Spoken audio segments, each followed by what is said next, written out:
오늘 이 말씀 가지고 영적 건망증이라는 제목으로 말씀을 나누도록 하겠습니다. 6월 말에 저희가 그 BBS를 무사히 잘 마쳤습니다. 하나님께서 은혜를 주셔서 우리 여러 교육자들과 또 선생님들 많은 분들이 수고하시고 또 우리 성도님들께서 많이 기도해 주시고 물심양면으로 또 협조해 주셔서 우리 BBS를 잘 마쳤습니다. BBS 넷째 날 어떤 일이 있었냐면 이제 우리가 전체가 전부 다 그 랭캐스터에 있는 그 밀레니엄 티어터에서 그 성극 관람을 하기 위해서 이제 갔습니다. 학생들도 꽤 많았고요. 그 다음에 부모님들도 꽤 많으셨습니다. 그리고 이제 선생님들도 많고 그러니까 교회 밴 비롯해가지고 이제 미니밴 가진 분들 3대가 더 가서 차가 이제 4대나 갔어요. 가가지고 이제 아주 재밌게 잘 보고 그렇게 왔습니다. 우리 김문길 목사님께서 교회 밴 운전해 주시고 이렇게 해서 갔다 왔어요. 성극 관람이 다 끝나고 나서 이제 집에 와야 되는데 우리 김윤아 전사님하고 김문길 목사님 쪽이 술렁술렁 하시는 거예요. 그래서 왜 그런가 여쭤봤더니 교회 밴 키가 없어진 것입니다. 이게 집에 와야 되는데 교회 밴 키가 없어진 거예요. 당사자들이 여기 계셔가지고 제가 지금 나이가 키가 없어졌어요. 그래가지고 그게 이제 그 성극 중간에 어떤 아이 하나가 차에 뭘 놓고 왔다고 이렇게 해서 우리 전도사님께서 목사님께 키를 받아가지고 갔다가 오신 거예요. 그런데 이제 예배가 아니죠. 성극이 다 끝나고 집에 가려고 보니까 이 가방에 분명히 키가 있어야 되는데 가방에 키가 없는 것입니다. 그래가지고 이제 전도사님께서는 아무래도 그 극장에다가 왔다 갔다 하면서 또 이렇게 주머니 뺐다 하면서 떨어뜨린 것 같다고 이제 키를 좀 더 찾아보고 오시겠다고. 그래서 이제 아이들을 먼저 데리고 주차장으로 다 간 것입니다. 시간이 좀 꽤 흘렀어요. 잘 찾지를 못하셔가지고. 그래서 이제 아이들이 좀 염려가 돼서 이제 그 아이들이 있는 데를 좀 둘러보려고 제가 이렇게 둘러보다가 교회 밴이 있는데 교회 밴의 뒤쪽 문에 제 눈이 이렇게 탁 머무르게 된 것이죠. 이게 보니까 이게 웬일입니까? 교회 밴 뒷문에 키가 얌전히 잘 꽂혀 있는 거예요. 아이 급하게 이제 열어주신다고 열고 거기다 키 놓고 그냥 들어오신 거죠. 우리가 살다 보면 조금씩의 건망증은 뭐 다 경험하면서 살아가는 것 같습니다. 그렇죠. 어쩔 수 없는 일인 것 같습니다. 저도 가끔 이제 아내하고 통화하다 보면 서로 이런 이야기 할 때 있습니다. 실컷 통화를 한 다음에 이렇게 얘기하는 거예요. 근데 사실은 내가 정말로 무슨 얘기를 하려고 전화를 했는데 그 내용을 잊어버렸어요. 그래서 나중에 생각나면 다시 전화할게요. 그리고 나중에 전화도 잘 안 와요. 끝까지 기억이 안 나는 거죠. 가끔 기억나면 또 전화하기도 하시고 이런 것입니다. 요즘 들어서는 뭐 저도 그렇고 집사람도 그렇고 그런 횟수가 좀 더 빈번해지는 것 같습니다. 그리고 점점 시간이 흐를수록 집안에서 아주 미스테리한 일들이 많이 일어납니다. 분명히 아무도 지하실에 불을 킨 적이 없는데 불이 켜져 있어요. 미스테리한 일이죠. 분명히 집에다가 전화기를 놓고 온 것 같은데 가방 안에 전화기가 들어있어요. 이런 놀라운 미스테리한 일들이 일어난 것입니다. 미스테리가 집안에서만 일어나는 게 아니고요. 이제 나중에는 밖에서도 일어나요. 몰에 갔다가 나왔는데 차가 없어졌어요. 차가 없어졌어요. 그런데 이상하게 차가 내가 파킹한 데가 아니고 다른 데 세워져 있는 거예요. 이런 놀라운 미스테리한 일들이 자꾸 일어나죠. 여러분들 주변에서도 그런 미스테리한 일들이 일어나십니까? 자주 일어나시죠? 이제 시간이 흐르면 그러려니 해요. 처음에는 좀 무섭기도 하고 진짜 우리 집에 무슨 일이 있는 게 아닌가 이렇게 하다가 나중에는 이제 서로 다 이해를 하면서 이게 이렇게 지나가게 되는 것입니다. 사실 이런 정도의 건망증은 우리가 그냥 웃고 넘길 수 있는 그런 것들이 펑 많이 있는 것 같습니다. 그리고 의사들이 이야기하는 것처럼 어떤 경우에 있어서는 적당한 건망증이 우리로 하여금 정신병에 걸리지 않고 정신적인 건강을 유지할 수 있도록 도와주는 것 같아요. 저희가 모든 것을 다 기억하고 모든 것이 다 생각난다면 어떻게 하겠습니까? 태어나서부터 지금까지 아무것도 잊어버려지는 게 없는 거예요. 나한테 상처를 준 사람들. 내가 실패했던 기억들, 이런 게 잊어버려지지 않고 계속 남아있다면 이게 상당히 심각한 것이죠. 그래서 의사들이 적당한 건망증 때문에 우리가 정신병에 걸리지 않고 이렇게 살고 있다, 이렇게 이야기하는 분들도 있는 것 같습니다. 그런데 여러분, 이게 영적인 문제라면 어떨까요? 영적인 문제에서 우리가 영적인 건망증에 걸렸다, 이렇게 되면 어떤 걸까요? 사실은 그것은 좀 치명적인 결과를 낳게 되는 것 같습니다. 영적인 측면에서 걸린 건망증, 이것이 우리의 신앙에 있어서 상당히 심각한 결과를 초래해야 한다고 하는 것이죠. 왜냐하면 영적인 측면에서 건망증이라는 하는 것은요, 나에게 있어서 하나님이 어떤 존재이신가라고 하는 것을 잊어버리는 거예요. 그렇죠. 그리고 그 하나님께서 나를 위해서 어떤 일을 해주셨는가라고 하는 것을 잊어버리는 것입니다.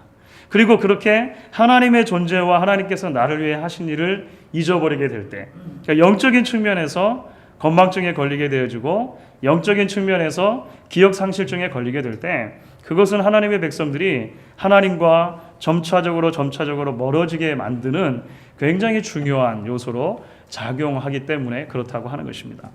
그런데 이스라엘 백성들이 처한 문제가 바로 그것이었습니다. 이스라엘 백성들이 처한 문제가 바로 그런 영적인 심각한 건망증에 걸린 문제였다라고 하는 것입니다. 그래서 이제 우리가 호세아서를 계속 살펴보고 있는데요. 적어도 앞으로 한 10장까지는, 10장 이제 후반부부터는 좀 메시지가 또 다른 메시지도 등장합니다만, 적어도 10장까지는 이스라엘의 그 범죄에 대한 것을 고발하는 내용이에요. 그리고 그 범죄한 이스라엘 향해서 하나님의 심판이 있다라고 하는 것을 이쪽으로도 설명하고 저쪽으로도 설명하고 지금 다양하게 지금 설명을 하고 있는 상황인데, 오늘 말씀에 이르러서는 그 이스라엘의 범죄라고 하는 모습을 이스라엘이 가지고 있었던 영적인 건망증이라고 하는 측면에서, 그러니까 그들이 정말 잊어버리지 말아야 할 것을, 중요한 것을 잊어버렸다라고 하는 측면에서 이제 설명을 해주고 있는 것입니다. 그래서 오늘 우리가 이 말씀을 계속해서 함께 나누면서 하나님이 우리에게 주시는 은혜를 같이 나누고 또 적용해 볼 수 있기를 원하는 것입니다. 오늘 말씀을 우리가 7절부터 14절까지 읽었습니다. 대개의 경우에 있어서는 우리 영어 성경이나 한국말 성경에 단락을 구분해 놓는 그 장치들이 있는데, 대개는 이렇게 동그라미로 구분한다든지 그런 거 있지 않습니까, 여러분? 그죠? 대개는 그 동그라미를 따라가면 그 논리적으로 단락이 이제 그 나눠지는 경우가 많이 있는데, 아무래도 이게 후대에서 인위적으로 정한 것이기 때문에 어떤 경우는 이게 잘 메이크센스 하지 않는 경우도 있습니다. 오늘 같은 경우가 좀 대표적인데요. 사실은 그래서 8절 앞에 이렇게 동그라미가 있는 성경들이 있으시죠? 그러니까 7절까지 해서 말이 끝나고 8절부터 이렇게 연결되는 것처럼 보이는데, 실제로는 6절까지가 해가지고 한 단락이 끝나는 것이고요. 7절부터 마지막 14절까지가 이제 의미적으로 볼 때 한 단락이라고 생각하시면 됩니다. 자, 이 7절부터 14절까지 말씀은요, 사실 논리적으로 잘 설명이 되고 있는 하나의 그 연결 고리처럼 이렇게 되어져 있습니다. 그러니까 내용을 쭉 따라가시면 논리적으로 이게 다 연결이 되어 있는 그 고리라고 하는 것이죠. 특별히 처음 7절부터 10절까지 말씀에서는요, 이스라엘 백성들에게 심판이 있다라고 하는 것을 다시 한번 말씀하시는 장면이에요. 그것이 7절부터 10절입니다. 이스라엘 백성에게 심판이 확실하게 올 것이다. 그러면 왜 심판이 오느냐?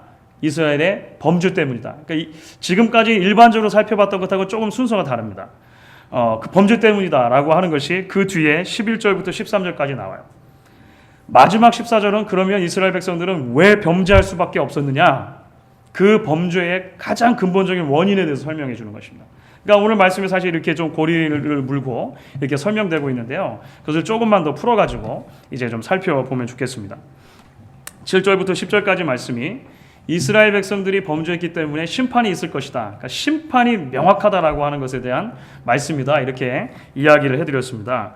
7절 말씀을 먼저 보시면요, 대략 우리가 그런 그 느낌을 받게 되는 것 같습니다. 7절 우리 같이 한번 읽어보도록 하겠습니다. 바람을 심고 광풍을 거둘 것이라. 심은 것이 줄기가 없으며 이삭은 열매를 맺히지 못할 것이요 소록 맺힐지라도 이방 사람이 삼키리라. 그러니까 여러 그림 언어를 사용하고 있긴 합니다만, 이것은 심판이 명확하다, 가까이 왔다, 이것을 다시 한번 설명하는 것입니다. 이스라엘 백성들이 바람을 심었다. 헛된 죄악을 심었다는 것입니다. 바람을 심고 이제 무엇을 거둡니까? 광풍을 거둔다는 것이죠. 심판을 거둔다는 것입니다. 이게 이제 그림 언어이기 때문에 사실은 이제 1차로 읽는 독자들에게는 훨씬 더 다가왔겠지만 저희는 좀 이 시대적인 간격이 있으니까 금방 와닿지는 않는데요. 심판에 대한 메시지라고 하는 것을 이해를 하시면 좋겠습니다. 결국 그 심판을 받은 결과 이제 쭉 뒤로 나오는 말씀 속에서는요. 아수르라고 하는 나라 이름이 명확하게 등장을 합니다. 그죠? 뒤에 8절부터 10절까지 보시게 되면 아수르라고 하는 나라가 이제 명확하게 등장해요. 그 아수르라고 하는 나라가 이스라엘 백성들을 침공하게 될 것이고 잡아갈 것이고 땅이 황폐할 것이고 이스라엘 백성들은 농사를 짓는다 하더라도 그 곡식을 자기들이 먹지 못하고 몽땅 뺏기게 되는 일까지 있게 될 것이다. 하여간 황폐하고 어려운 일을 당하게 될 것이다. 심판을 맞게 될 것이다. 이런 것을 다시 한번 설명해 주는 것입니다. 우리가 이전에도 호세아 메시지 가운데 계속 살펴봤던 내용입니다. 별로 다르진 않습니다. 자, 그러면 이스라엘 백성들에게 이렇게 심판이 있는 이유가 무엇인가? 이제 그 뒤에 나오는 말씀 속에서 설명을 해준다, 이렇게 우리가 이야기를 할 수가 있겠는데요. 도대체 심판의 원인이 무엇인가?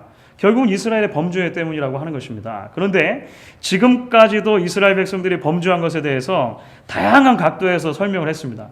이렇게도 얘기하고 저렇게도 이야기하고 이렇게 얘기를 했어요.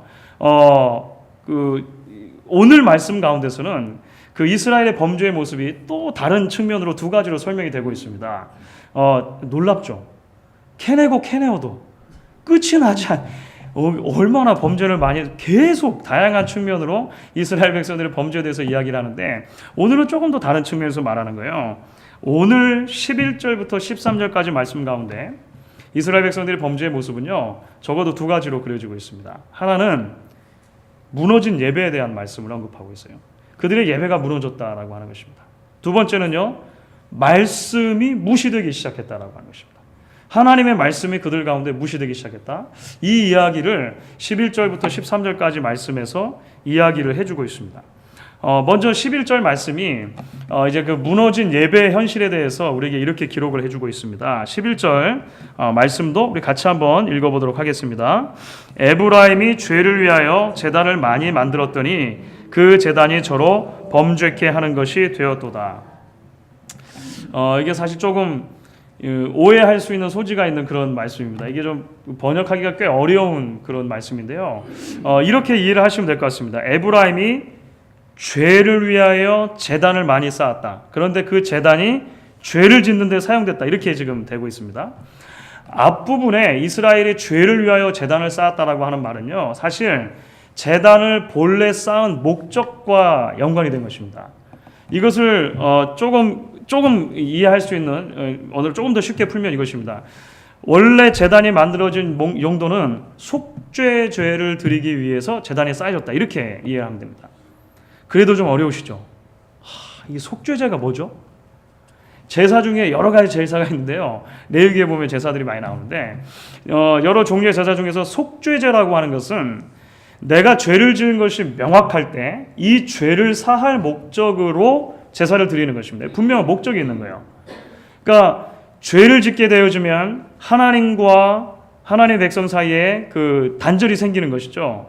이 단절된 것을 다시 잇기 위해서 제사를 드리는데 여러 제사가 있었지만 그 중에 속죄제라고 하는 sin offering이라고 하는 제사가 따로 있는 거예요. 그 제사를 드림으로 이제 하나님과 무너졌던 관계가 다시 회복되어지고 하나님과 다시 화목하게 되어지는 그런 것까지 연결이 되어지는 것입니다. 그러니까 그 sin offering이라고 하는 그 속죄제를 드리기 위해서 이스라엘 백성들이 애초에 제단을 많이 쌓았다는 거예요. 그렇죠? 죄를 위하여 제단을 쌓았으나, 그러니까 죄를 사함받기 위하여 제단을 많이 쌓았으나, 이렇게 해석을 하시면 되겠습니다. 그런데 그 제단에서 어떤 일이 일어난 것입니까? 이게 웬일입니까? 거꾸로 그 제단이 하나님께 죄 짓는 용도로 사용됐다라고 하는 것입니다. 그렇죠? 오히려 그것이 하나님 앞에 죄를 범하는 용도로 사용되었다. 이렇게 이야기를 하는 것이죠. 왜냐하면 본래 하나님께 속죄제를 드리기 위해서 지어진 많은 제단들에서 이제 이스라엘 백성들이 하나님께만 제사를 드린 것이 아니라 이방 신들에게도 제사를 드렸기 때문에 그런 것입니다. 그렇죠. 그러니까 그 제사의 자리가 원래 어떤 자리로 지어진 것입니까? 하나님께 예배하는 자리. 그렇죠. 죄를 지었을 때 하나님께 나오는 자리. 그래서 하나님께 예배하고 제사 드림으로 하나님과 다시 관계가 회복되는 자리로 그 제단들이 지어졌다라고 하는 것이죠. 그런데 그 제단이, 그 자리가 오히려 하나님을 기쁘시게 해드리지 못하는 자리, 하나님께 죄를 더하는 자리로 사용되었다라고 하는 것입니다. 벌써 한 10년 전쯤 되었는데요. 2003년도였던 것 같습니다. 미국 교계에, 그러니까 캐톨릭과 개신교를 포함해가지고 미국 교계에 전체적으로 아주 큰 그 파장을 일으켰던 뉴스 하나가 있습니다. 그게 뭐냐면 보스턴 교구의 대주교가 은퇴를 하는데, 그 카톨릭 주교였습니다. 보스턴 교구의 대주교가 은퇴를 하면서 자신이 옛날에 잘못했던 범죄를 고백하고 은퇴를 한 거예요. 그런데 그 고백의 내용이 뭐였냐면 재단에서 봉사하는 그 남자아이들을 오랜 기간 동안 상습적으로 성추행을 했다는 겁니다. 이래 가지고요, 여러분들 그때 발칵 뒤집었어요. 생각 안 나십니까? 엄청 났었습니다. 한 10년 정도 됐는데요. 그래가지고 뭐 일반 신문에서도 그때 뭐 대서특필하고 Can church save herself? 교회가 스스로를 구원할 수 있겠는가? 뭐 이런 막 난리 나왔어요. 그런데 더 놀라웠던 것은 그 대주교가 그런 성추행을 계속할 때 심지어 고해성사를 받는 고해실에서도 그런 일들이 지속적으로 범해졌다라고 하는 것을 고백했어요. 이 고해실이 원래 왜 지어진 겁니까? 저희 교리하고 좀 안 맞는다고 하더라도 왜 지어졌는지는 아시죠? 거기서 죄를 고백하고 죄를 사함받는 자리지 않습니까? 그런데 거꾸로 그것이 아무도 안 보는 은밀한 곳, 더 큰 죄를 키워갈 수 있는 곳으로 사용된 거예요. 이해가 되시죠? 마치 이런 겁니다. 마치 이런 거. 이스라엘 백성들이 제단을 많이 쌓은 이유가 뭐였냐면 좀 더 하나님께 잘 예배하려고 쌓지 않았겠습니까? 좀 더 편하게, 액세서블하게, 더 가까이 빨리빨리 나아가서 예배할 수 있도록 여기도 짓고 여기도 짓고 여기도 짓고 예배당을 많이 지은 거예요, 말하자면. 그런데 그것이 오히려 하나님께 범죄하는 것이 되었다라고 하는 것입니다. 그래서 오늘 13절 말씀이 이렇게 말하는 것이죠. 내게 드리는 제물로 말할지라도 저희가 고기로 제사를 드리고 먹거니와 여호와는 그것을 기뻐하지 아니하고 저희를 벌하겠다, 이렇게 말씀하시는 겁니다. 오늘 레위기에 보면은요, 레위기 특별히 전반부에는 제사 제도가 많이 설명되고 있다고 말씀드렸죠. 이런 제사 저런 제사가 설명될 때 그 제사를 묘사하시면서 반복적으로 사용되는 표현이 있습니다. 그것이 무엇이냐면 여호와께 향기로운 냄새라고 하는 표현이에요. 사실 굉장히 많이 반복적으로, 적어도 레위기 앞부분에 8번 정도는 반복해서 그 말씀이 사용됩니다. 이렇게 해서 번제를 드리면, 이렇게 해서 제사를 드리면 그것이 여호와께 향기로운 냄새가 될 것이다. 그러니까 하나님을 기쁘시게 하는 제사가 될 것이다, 이렇게 말하는 것이죠. 그런데 지금 말씀이 거꾸로 뒤집어지고 있습니다. 이스라엘 백성들이 아무리 많은 고기를 가져와서 그것으로 제사를 드린다 하더라도 여호와께서 그것을 기뻐하시지 않겠다는 거예요. 북치고 장구치고 아무리 그럴듯하게 예배를 드려도 하나님이 그것을 기뻐하시지 않겠다라고 이야기하는 것과 마찬가지라고 하는 것입니다. 그렇다면 이스라엘 백성들 가운데 예배가 무너진 이유가 무엇일까요? 이게 오늘 말씀이 논리적으로 계속 연결된다고 말씀드렸죠. 여기서도 논리적으로 이제 설명을 해주고 있습니다. 왜 이스라엘 가운데 예배가 무너졌는가? 11절과 13절에서는 제사가 무너졌다는 것을 설명하고 가운데 토막이 있습니다. 12절 말씀이죠. 그 12절 말씀에서 왜 제사가 무너질 수밖에 없었는가에 대한 이유를 설명하는 것입니다. 12절도 저희가 같이 한번 읽도록 하겠습니다. 내가 저를 위하여 율법을 10,000가지로 기록하였으나 저희가 관계없는 것으로 여기도다. 여러분, 제사가 왜 무너졌다고요? 율법을 더 이상 관계없는 것으로 여기기 때문이라고 하는 것입니다. 다시 말하면 말씀이 무시되기 시작했기 때문에 그렇다고 하는 것입니다. 왜 하나님의 백성들에게 있어서 하나님을 향한 바른 예배가 왜곡되어지고 하나님을 기쁘시게 해야만 하는 예배가, 본래 하나님께 드려지기로 했던 예배가 그 본래 의미에서 와전되어져서 변경되어져서 하나님을 기쁘시게 못할 것으로 전락해버리냐고 하는 것입니다. 말씀에 무지하기 때문이라고 하는 거죠. 말씀에 어둡기 때문이라고 이야기하는 것입니다. 여러분, 오늘 성경의 표현 가운데 재미있는 표현이 등장합니다. 내가 저를 위하여 율법을 만 가지로 기록하였으나. 그렇죠. 여러분 그게 이해가 되시죠? 동의가 되시죠? 사실 우리가 성경을 보시면 출애굽기부터 레위기, 신명기 얼마나 많은 율법들이 등장하는지 모르겠습니다. 율법은 참 다양한 게 우리에게 주어져 있습니다. 구약의 백성들에게 주어져 있어요. 무엇을 해야 될 것인가, 무엇을 하지 말아야 될 것인가에 대한 것들이 쫙 설명이 되어져 있습니다. 하나님을 예배한다고 했을 때 하나님을 예배할 성막, 성전의 전신이 되는 성막은 어떻게 지을 것인가 막 설명이 되어져 있어요. 그곳에서 제사를 집례하는 제사장들은 그러면 어떻게 세울 것인가, 출애굽기 후반부에 그 얘기도 많이 등장합니다. 거기서 그러면 하나님을 어떻게 예배할 건가, 제사해야 되는 것도 많이 등장한다 그랬죠. 심지어 하나님의 백성들이 하나님의 백성 아닌 사람들과 구분되어지게 살아가려면 무엇을 먹어야 할 것인가, 무엇을 먹지 말아야 할 것인가, 이런 것까지 율법들이 굉장히 자세하게 항목별로 이야기를 해주고 있는 것을 볼 수 있다라고 하는 것이죠. 그러면 그 모든 율법들이 정말 만 가지 같은, 그렇죠, 리러럴리 그 율법들이 누구를 위해서 주어졌냐라고 하는 것입니다. 여러분, 율법을 하나님께서 왜 주셨습니까? 하나님 좋자고 주신 것입니까? 아니죠. 오늘 말씀에서 분명하게 말한 것처럼 내가 저를 위하여 만 가지로 율법을 주었으되, 하나님이 하나님의 백성들의 율법을 주신 이유는 하나님의 백성들의 유익을 위해서 주셨다는 것입니다. 그들을 보호하기 위해서 주셨다라고 하는 거예요. 여러분, 부모님께서 자식들을 사랑하면 사랑할수록 그들의 삶 속에 위험한 것이 있다고 생각할 때 울타리들을 쳐주게 되어 있습니다. 그죠? 이것은 해야 된다, 이것은 하지 말아야 된다. 부모님들이 늘 말씀하세요. 이게 이제 아이들이 머리가 크면서 이게 잔소리로 들리죠. 만 가지로 기록된 잔소리. 나중에는 이렇게 들리기도 하지만은 사실 이게 부모님들께서 사랑하지 않으면 주실 이유가 없는 거죠. 아이들이 어렸을 때 제가 이전에도 한번 언급해드렸습니다만, 우리 한국 부모님들은 탁월하십니다. 애들이 먹어야 될 것과 먹지 말아야 될 것을요, 단 두 단어로 다 우리 부모님들은 표현하시죠. 제가 옛날에 뭐라 그랬죠? 혹시 기억나십니까? 맘마와 지지.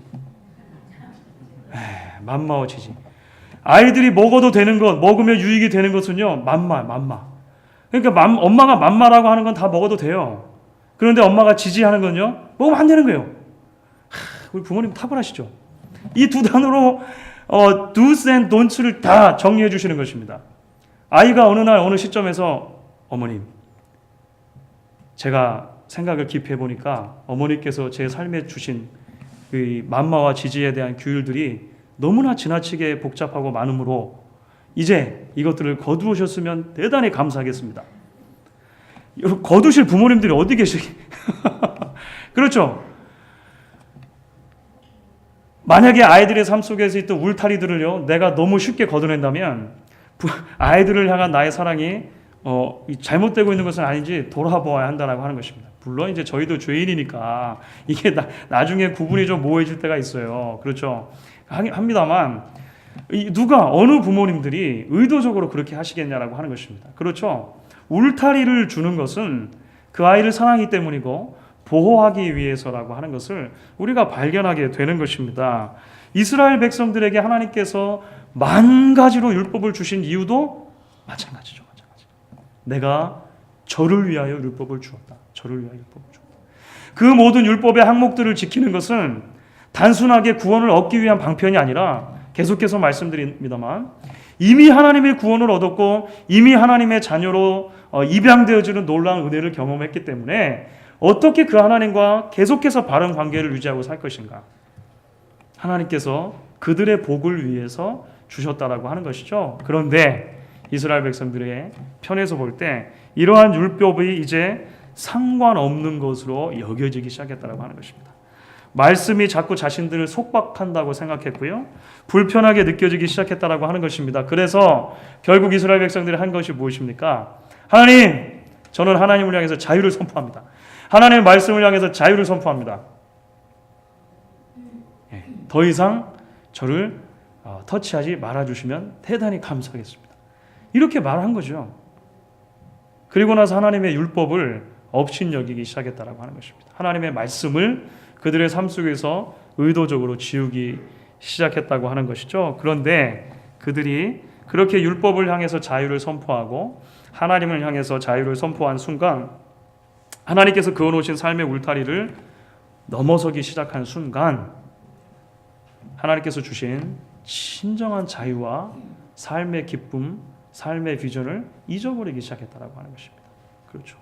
그리고 자기들 마음대로 살아가는 것이 좋은 것처럼 보였는데, 마치 탕자와 같이 처음에 잠깐 자기가 가지고 있는 모든 것을 사용해서 살아갈 때 좋은 것처럼, 모든 것을 다 할 수 있을 것처럼 생각했는데, 곧 그 모든 것들은 다 없어져 버리고 이제 배고픈 지경에 이르게 된, 영적인 궁핍함에 이르게 된 것을 하나님께서 보셨다라고 하는 것입니다.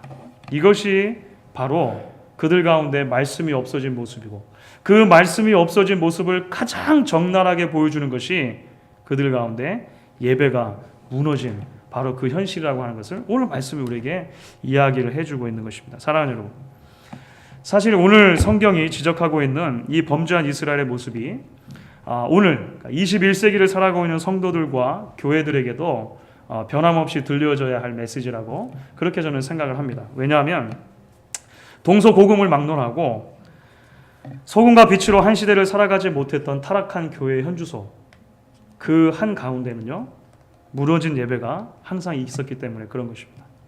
그리고 그 무너진 예배의 한 가운데 하나님의 말씀에 대한 무지, 하나님의 말씀에 대한 왜곡이 항상 있었다라고 하는 것을 우리가 2000년 교회사를 통해서 증거받고 있기 때문이라고 하는 것입니다. 여러분, 예배는 교회가 하고 있는 여러 가지 일들, 많은 프로그램 중에 하나가 아니라고 하는 것을 누누이 제가 말씀을 드리는 것 같습니다. 그렇죠? 그러니까 예배는 교회가 여러 가지 일을 할 수가 있는데 그 중에서 좀 중요한, 다른 것보다는 좀 중요하다고 생각되는 하나 정도의 의미로 우리가 받아들여서는 안 된다라고 하는 것이죠. 오히려 예배는 교회가 존재하는 이유이고 목적이라고 하는 것입니다. 성경은 우리에게 끊임없이 그렇게 이야기를 합니다. 죄인인 인간이 거룩하신 하나님을 만나고 영광스러운 하나님의 임재 앞에서 다시 한번 이 험악한 세상을 살아갈 힘을 공급받아야 하는 것이 바로 예배의 자리이기 때문에 그렇다라고 하는 것입니다. 그것을 아셨기 때문에 하나님께서는 사람을 지으실 때 예배하는 존재로 지어주셨습니다. 창조 때 애초에 우리를 그렇게 지으신 거예요. 우리가 예배가 필요한 존재로 지으셨다라고 하는 것입니다. 그렇기 때문에 성경은 곳곳에서 하나님의 백성들에게 예배하라고 명령하고 있는 것입니다. 예배가 우리에게 본질이고 핵심이기 때문에 그렇다라고 하는 것이죠. 그리고 그렇기 때문에 하나님이 기뻐하시는 예배는 우리가 어떻게 드릴 수 있습니까? 말씀대로 드리는 것입니다. 말씀에 의거하여 드리는 것입니다. 하나님이 우리에게 명령하신 대로 드리는 예배를 우리가 항상 마음속에 생각해야 하는 이유라고 하는 것이죠. 기분에 내키는 대로, 내 정서와 문화에 편한 대로가 아니라 하나님이 명령하신 대로, 하나님이 기대하시는 대로 드리는 예배 회복이 언제나 필요한 이유가 바로 그런 데 있다라고 하는 것입니다. 저는 우리 교회가 그런 교회가 될 수 있기를 늘 가슴에 소망하고 또 기도합니다. 저희 교회가 시간이 흘러오면 흘러갈수록 모르겠습니다. 우리가 소위 말하는 예배가 좀 더 세련돼질 수 있을지 모르겠습니다. 주은재 목사도 조금 더 이렇게 이제 담임 목회를 시작하고 벌써 1년 반 흘렀지 않습니까? 시간이 흐르면 흐를수록 예배 인도하는 것이나 설교하는 것이 조금 더 세련되고 윤택해질지 모르겠어요. 그거는 그럴 수 있겠죠. 하지만 그것보다도 훨씬 더 본질적인 것은 우리의 예배를 하나님이 받으실 것이고 그 하나님이 기대하시는 방법으로 우리가 예배하기를 그치지 않아야 한다는 진리라고 하는 것입니다. 우리가 서로 다 좋고 기쁜 다음에 하나님께서 내가 이 제사를 기뻐하지 아니하노라 하시면 우리가 드리는 예배가 What's the point? 무슨 의미가 있겠냐라고 하는 것이죠. 끝까지 우리가 함께 고민하고 함께 하나님 앞에서 기도해야 할 제목 중에 하나가 바로 이것이라고 생각을 하는 것입니다. 여러분들께서 이러한 소망에 함께 동참해 주시기를 저는 마음속으로 간절히 기대를 하는 것입니다. 여러분, 그렇기 때문에 이제 우리가 오늘 본문이 말하는 마지막 메시지에 귀를 기울여야 한다고 생각합니다. 그 마지막 메시지는 무엇이냐면 이 모든 일의 근원에 무엇이 있느냐라고 하는 거예요. 왜 이스라엘 백성들은 예배를 잊어버렸고 그들 가운데 하나님의 말씀이 무시되기 시작했는가? 오늘 14절 말씀이 우리에게 이제 그 답을 제시를 해주고 있습니다. 그 이유가 바로 영적인 건망증 때문이라고 하는 것이죠. 우리 14절 말씀을 같이 한번 읽겠습니다. 이스라엘은 자기를 지은 자를 잊어버리고 전각들을 세웠으며 유다는 견고한 성읍을 많이 쌓았으나 내가 그 고을들의 불을 보내어 그 성들을 삼키게 하리라. 이스라엘은 자기를 지은 자를 잊어버리고, 이것이 모든 문제의 근원이라고 하는 것입니다. 그렇죠? 그들을 지으신 하나님, 그 하나님을 잊어버렸기 때문에 하나님을 바르게 예배할 수 없었고 하나님의 말씀도 그들 가운데 무시되기 시작했고 결국 무시무시한 하나님의 심판을 초래하게 되었다라고 하는 것입니다. 죄 사함 받기 위해서 지은 예배의 장소가, 제사의 장소가 죄를 더 가중하게 하는 장소로 사용되어지고, 그렇죠, 하나님께서 주신 율법이 그들과 전혀 상관없이 되어버리는 이러한 영적인 황폐함이 생긴 이유, 그 가장 핵심에 영적인 무지, 영적인 건망증이 있다라고 하는 것입니다. 여러분, 성경은 신구약을 막론하고 끊임없이 우리에게 우리가 하나님과 바른 관계를 맺는 것은 창조주 하나님과 피조물인 인간 사이의 관계를 늘 기억하고 그 관계 속에 머물러 있어야 한다라고 계속 이야기를 해줍니다. 이게 좀 어려운 그 신학적인 표현으로 창조주 피조물 구분이라고 해요. Creator, Creature distinction이라고 하는 그 신학적인 표현이 있습니다. 그러니까 창조주 되신 하나님과 우리 그 피조물 사이에 분명한 격차가 있다, 그 차이가 있다라고 하는 것을 계속 인식하는 것이 그 성도들의 그 기본적인 자세여야 된다라고 하는 그 개혁주 신학의 아주 중요한 부분들이 있다라고 하는 거예요. 이게 무슨 말입니까? 하나님 우리를 창조하셨고 우리는 하나님의 피조물이다라고 하는 것을 계속 기억해야 한다라고 하는 것입니다. 왜냐하면 그렇게 되어질 때 우리가 교만하지 않고 하나님을 향한 끊임없는 겸손의 자세로 하나님을 바르게 예배할 수 있기 때문에 그런 것입니다. 이스라엘 백성들에게 있어서 가장 큰 문제가 뭐였냐면요, 이것을 잊어버리기 시작했다는 거예요. 자신을 지은 자를 잊어버리고. 여러분, 반면에 시편 100편 같은 경우에 시편 기자가 우리에게 이렇게 이야기를 합니다. 이 Creator, Creature distinction, 그죠? 창조주와 피조물의 관계를 기억하는 것이 얼마나 중요한가라고 하는 것을 이야기해 줄 때 시편 100편 3편에서 우리에게 이렇게 말하는데요. 같이 한번 읽어보도록 하겠습니다. 여호와가 우리 하나님이신 줄 너희는 알지어다. 그는 우리를 지으신 자시오 우리는 그의 백성이니 그의 것이니 그의 백성이요 그의 기르시는 양이로다. 그렇죠. 시편 기자가 우리에게 분명히 말합니다. 여러분, 하나님을 안다고 하는 것은 이런 것이죠. 하나님이 우리를 지으신 분이다, 정확하게 기억하는 것입니다. 우리는 그의 피조물이고 그의 백성이고 그의 양이다 라고 하는 것을 기억하는 것입니다. 여러분, 신앙이 성숙한다고 하는 것, 제가 몇 번 그 말씀을 드렸던 것 같습니다. 신앙이 성숙한다고 하는 것은 하나님 없이도 살 수 있는 완전히 독립된 객체로 우리가 세워지는 것을 의미하는 것이 아니다라고 하는 것이죠.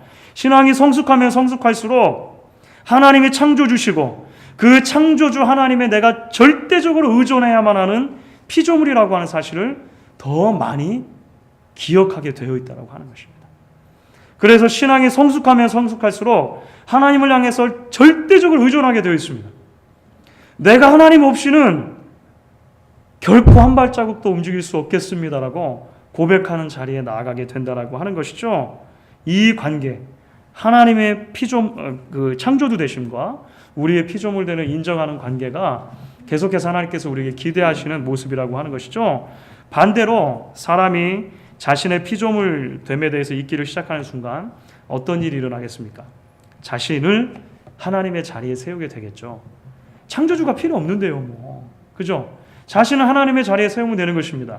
그러면 인간은 만물의 척도다, 이렇게 하는 말이 나오는 거예요. 그렇죠? 고대 철학자들의, 인본주의적인 철학자들의 말처럼 인간이 만물의 척도다 라고 하는 게 나오는 것입니다. 그리고 자신이 척도이기 때문에 자신이 모든 것을 판단하고 모든 선과 악을 이제 분별할 수 있는 기준이 스스로에게 있다고 믿고 생각하고 살아가는 것이죠. 여러분들 그러한 모습에 대해서 이사야서에는 아주 재미있는 표현으로 우리에게 이야기를 해줍니다. 이사야 45장 9절 10절을 보면은요, 그런 죄악된 모습에 대해서 이런 표현을 했습니다. 우리 같이 한번 읽겠습니다. 질그릇 조각 중 한 조각 같은 자가 자기를 지으신 자로 더불어 다툴진대 화 있을진저 진흙이 토양이를 대하여 너는 무엇을 만드느뇨 할 수 있겠으며 너의 만든 것이 너를 가리켜 그는 손이 없다 할 수 있겠느냐. 이거 굉장히 재미있는 그림어인데요. 그렇죠. 그렇게 창조주인 하나님을 잊어버리고 사는 상태를 마치 토기장이와 진흙의 관계로 표현하는 것입니다. 진흙덩이, 어떤 도자기라고 하는 것은요, 토기장이가 만들지 않았으면 스스로 그렇게 생겨날 수 없는 것이죠. 그런데 다 만들어줘 놓고는 한다는 말이 당신이 도대체 뭘 만든 겁니까? 나를 왜 만들었습니까? 나를 진짜 당신이 만든 게 맞습니까? 당신 손이 없는 게 아닙니까? 그렇죠. 당신은 손이 없는 자라 이렇게 말한다 그랬죠. 아니, 손이 없었으면 어떻게 만들어졌겠어요, 이게. 말이 안 되는 거죠. 논리적으로 말이 안 되는데 그렇게 이야기를 한다라고 하는 것입니다. 하나님 없이 살아갈 수 있다고 믿는 사람, 하나님을 향하여 하나님의 나의 창조주가 아니다라고 말하고 사는 사람들이 바로 이와 같은 존재적인 모순 상태에 있다라고 하는 것을 이제 이사야 선지자도 이야기를 하는 것입니다. 사랑하는 성도 여러분, 한 사람의 성도로서 우리가 매일매일 사는 동안 잊지 말아야 할 것이 바로 여기에 있는 것이죠. 우리는 과연 매일의 삶 속에서 하나님의 창조주 되심과 우리의 피조물 됨을 기억하고 살고 있느냐라고 하는 것입니다. 여러분이 지금 이 모양대로 있는 것이 하나님께서 지으신 결과라고 하는 사실, 그리고 하나님께서 지으시고 좋다라고 하셨다는 사실을 잊지 마시기 바라는 것입니다. 그리고 여러분들께서 하시는 모든 일들 가운데 여러분이 그 하나님과 연결되어지지 않다면 우리의 존재 자체가 결국 아무것도 아닐 수 있다는 사실을 오늘 말씀을 통해서 우리가 함께 기억할 수 있으면 좋겠다라고 하는 것이죠. 영적인 건망증은 다른 것 아닙니다. 이거를 잃어버리는 거예요. 이걸 잊어버리는 것입니다. 영적인 기억상실증은 바로 이 관계를 잊어버리는 것이라고 하는 것입니다. 여러분, 몇 년 전에 한국에서 한 방송에서 재밌는 그 건강 프로그램 하나를 한 거가 있습니다. 그 치매 예방 생활습관 6가지 이런 거를요 한 방송에서 발표를 했어요. 한 3년 정도 된 것 같습니다. 이게 뭐 그런 것들이 많이 나오지 않습니까? 그런데 그럼에도 불구하고 조금 신빙성이 있다고 느껴진 게 그 이유가 뭐냐면요. 거기서 그렇게 얘기를 했어요. 그러니까 전 세계 치매 관련 논문 12,000편을 분석해가지고 가장 적절한 그 답변을 찾았다는 것입니다. 그래가지고 6가지 어떻게 하면 치매를 예방할 수 있을 것인가 6가지를 이제 건강 상식으로 내놨는데요. 그게 이렇게 진인사 대천명이라고 하는 그 단어로 요약해가지고 기억하기 쉽게 그렇게 이야기를 했더라고요. 진 이런 거죠. 그러니까 진땀나게 하루 30분씩 3번 이상 운동하고, 인이죠. 인정사정 없이 담배를 끊고, 사회생활을 통해 주변 사람들과 적극적인 관계를 갖고, 대이죠. 대내 활동을 통해 뇌를 자극하고, 이건 정확하게 무슨 말인지 모르겠어요. 하여간 끼워 맞추려고 하다 보니까 그렇게 된 것 같아요. 대천명이니까 천박하게 술을 마시지 말고, 명을 연장할 수 있는 대뇌 건강 식사를 하는 것이다. 이게 대뇌 건강 식사 무슨 말인지 모르겠어요. 이게 설명이 필요한 것 같은데요. 하여간 그렇게 내놨다는 것입니다. 제가 왜 이 말씀을 드리냐면요. 하루에 30분씩 3번 이상 꼬박꼬박 운동을 하고 잘 챙겨 먹어야 되고 사회적인 관계도 잘 해야 되고, 그렇죠. 이 뭐 술 담배도 가능하면 끊어야 되고 뭐 이런 것들이 다 포함되어 있지 않습니까? 치매 예방하는 게 자동으로 되는 게 아니라는 거죠. 그렇죠. 적어도 치매를 예방하는 것이 자동으로 저절로 되는 것이 아니고 노력이 필요하다라고 하는 것입니다. 진인사 대천명. 어떻게 그 요약한 말도 그래요. 인간의 최선을 다하고 하늘의 이제 뜻을 기다리는 거잖아요, 원래. 네.